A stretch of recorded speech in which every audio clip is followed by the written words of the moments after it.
Assalomu alaykum, hurmatli kanalim a'zolari va mehmonlari. Bugungi mavzuyimiz siz haqingizda qanday fikrda degan mavzuda bo'ladi. Men tarologman, ichingizdagi javobi yo'q savollarga, javob topolmayotgan savollaringizga javob topishda yordam beraman. Ikkita variant bo'ladi. Yuragingizga yaqin, jizillaganini tanlab, uni ismini ayting. Demak, siz haqingizda qanday fikrda, nimalar o'ylayapti? Birinchi variant. Ikkinchi variant. Siz haqingizda qanday fikrda? Shaxsiy rasklad uchun, shaxsiy o'chirim uchun QR kodni skaner qiling. Telegram lichkamga ulanasiz.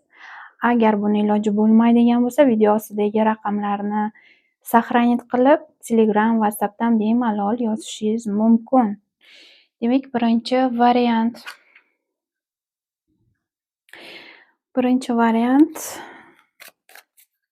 Siz haqingizda nimani o'ylayapti? Demak, sizni sir saqlayapti, o'ylayapti. Siz haqingizda judayam lekin sir saqlayapti, qandaydir o'ylayotganini, fikrlarini sir saqlayapti. Nima uchun sir saqlayapti? Chunki bu inson o'zini sizga boshqacha qilib ko'rsatyapti. Ya'ni sizda balkim bu babnikdaqa qanaqadir qizlarga, ayollarga sevgi yo'q inson sifatida shunaqa his qoldirgan bo'lishi mumkin. Ya'ni siz bilan munosabatini hech kimga aytmayotgan bo'lishi mumkin, birovlarga ko'rsatmayotgan bo'lishi mumkin. Mana shuning uchun ham siz o'ylayapsiz, menimcha bu inson menga jiddiy emas. Ya'ni sizni shunaqa deb o'ylayapti. Ya'ni men to'g'rimda fikri meni jiddiy deb hisoblamayapti. Meni fikrimni jiddiyligiga shubhasi bor, meni berkityapti. Ya'ni siz munosabatlarni u inson berkityapti degan narsa bor. Xo'p, qanday fikrda?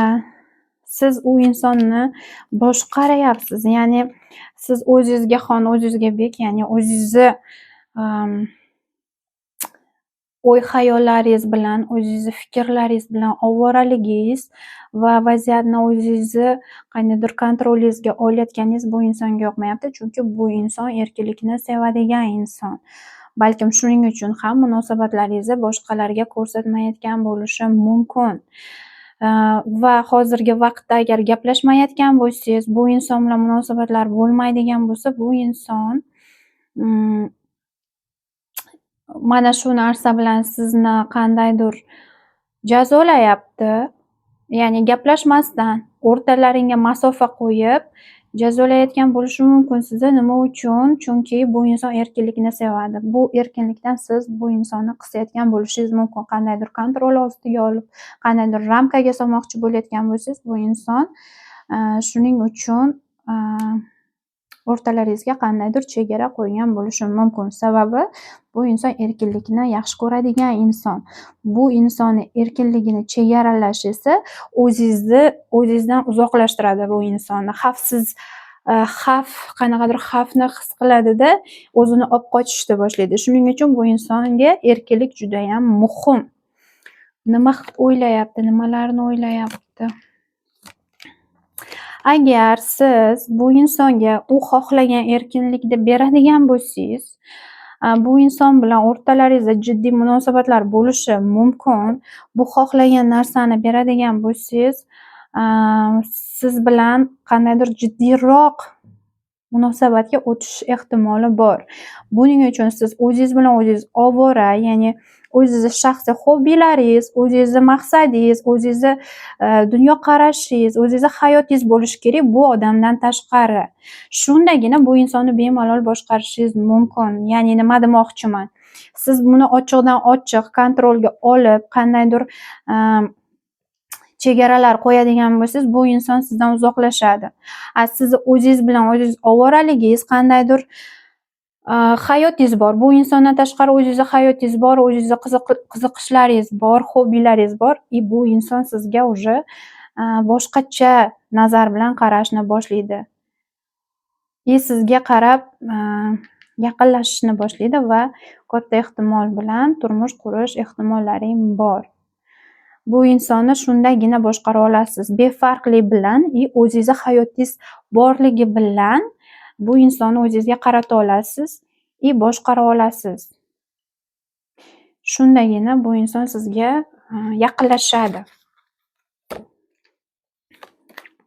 Agar hozirgi vaqtda sizlarda o'rtalaringizda qandaydir tushunmovchiliklar bo'layotgan bo'lsa, buning sababi uni erkinligi, ya'ni erkinligini qandaydir chegaralar ostidaligi, u nabarot sizni shunaqa bo'lishingizni nima qilyapti, nima desa bo'ladi? Kontrol qilishga harakat qilyapti. Nabarot sizga bosim o'tkazadi. Agar mana shunday holat bo'ladigan bo'lsa, u o'zini himoya qiladi. O'rtalaringizda qandaydir tortishuv bo'lishi mumkin. Jismoniy tarafdan qandaydir bosim bo'lishi mumkin sizga. Jismoniy qandaydir ta'sir ham o'tkazishi mumkin bu insonni g'ashiga tegadigan bo'lsangiz. Shuning uchun ham bu insonni o'y-xayollarida sizga nisbatan qandaydir negativlar bo'lishini sababi bu insonning erkinligiga sizni qandaydir tahdid sifatida ko'rayotgan bo'lishi mumkinligi. Sizga maslahatim, bu insonni erkin qo'ying, o'zingiz bilan ko'proq ovora bo'ling. Shundagina bu insonni e'tibori sizga qaraydi. Shundagina bu insonni bemalol kontrol qila olasiz. Ochiqchasiga aytib, ochiqchasiga talab qo'yib emas, siz o'zingiz bilan ovora bo'lib, o'zingiz hayotingiz bilan ovora bo'lib, bu insonni kontrol qila olishingiz, boshqara olishingiz mumkin shundagina. Xullas, nima demoqchiman? Bu insonni sizga nisbatan munosabati, o'y-xayollari, fikri shundan iboratki, men erkin insonman, men erkinligimga bu tahdid qilyapti, ya'ni chegaralayapti. Men bu chegaralarni xohlamayman, menga chegara qo'ymasin, o'zi bilan ovora bo'lsin deyapti. Mana shundagina bu inson sizga qarab kelayotganligini va shundagina sizga nisbatan munosabatlari jiddiylashayotganligini ko'ryapman. Shundagina siz bu insonga ta'sir o'tkaza olishingizni ko'ryapman. O'zingiz bilan o'zingiz ovora bo'lganingizda, o'zingiz hayotingiz bilan ovora bo'lganingizda bu inson yana ham yaqinlashyapti sizga. Demak, maslahatim, bu insonga bosim o'tkazmang. Qayerdasiz, nima qilyapsiz, nimaga yo'qsiz, nimaga telefonni ko'tarmadingiz, nimaga javob bermadingiz, mana shunaqa narsalar bu insonni sizdan bezdirib qo'yishi mumkin. Shuning uchun sizga maslahatim, o'zingiz bilan ovora bo'ling. Birinchi variant. Ikkinchi variant, siz haqingizdagi fikri. Siz o'zingiz hamma narsani o'zim deb o'zingiz qila oladigan, erkin, hamma narsaga o'zini kuchi bilan, o'zini xohishi bilan, o'zini kuchi, o'zini bilimi, o'zini qandaydir erkinligiga ega inson sifatida turibsiz. Fikri qanday? Bu insonni atrofida mana sizni o'zini qandaydir maqsadiga erishgan, qandaydir tinch, xotirjam, o'zini qandaydir nimalargadir erishgan inson sifatida, xotirjam inson sifatida, erkin inson sifatida turibsiz. Lekin bu inson xohlaydiki, siz bu insonga qandaydir harakatni amalga oshirishingizni, o'zingiz birinchi qadam tashlashingizni, o'zingiz birinchi taklif berishingizni, mana shunaqa siz tarafdan birinchi qandaydir qadam bo'lishini xohlaydi. Bu narsa esa u insonni ichidagi egosini, ichidagi hech kimga aytmagan xohishlarini, hech kimga bildirmagan qandaydir his-tuyg'ularini uyg'otishda yordam beradi va mana shu narsani biladi, что ichidagi bu insonni qiziqishlari sizniki bilan mos tushadi. Bu narsa nima degani? Bu narsa atrofida ayollar ko'p, variantlar ko'p. O'tmishida normalniy qanaqadir отношения bo'lgan, ko'p ayollar bo'lgan, lekin bu insonni o'zini ichki xohishlari bor. Ichidagini ochib bermagan xohishlari bor. Mana shu xohishlar siznikiga to'g'ri kelgan bo'lishi mumkin. Shuning uchun ham bu inson sizdan qandaydir qadam kutyapti, sizdan birinchi tashabbus kutyapti. Lekin shu bilan birga uni o'tmishda qandaydir ayol bo'lgan, mana shu ayolni ko'p eslaydi. buni idealidagi ayol bo'lgan, lekin sizdan ichki erkinligini yuzaga chiqarib berishda yordam bera oladigan ayol sifatida ko'ryapti sizni. Agar bu insonni siz kutayotgan bo'lsangiz, agar munosabatlaringiz qandaydir sharoitlarga to'g'ri kelmaydigan munosabat bo'lsa, qandaydir nima desa bo'ladi, mentalitetga to'g'ri kelmaydigan munosabat bo'ladigan bo'lsa, mana shu narsa sizlarni to'xtatib turgan bo'lishi mumkin. Ya'ni siz birinchi qadam qo'yishingizga balkim siz oilali insondirsiz. Mana shu narsa to'sqinlik qilayotgan bo'lishi mumkin. Qandaydir qadriyatlar to'sqinlik qilayotgan bo'lishi mumkin bo'lgan munosabat bu yerda.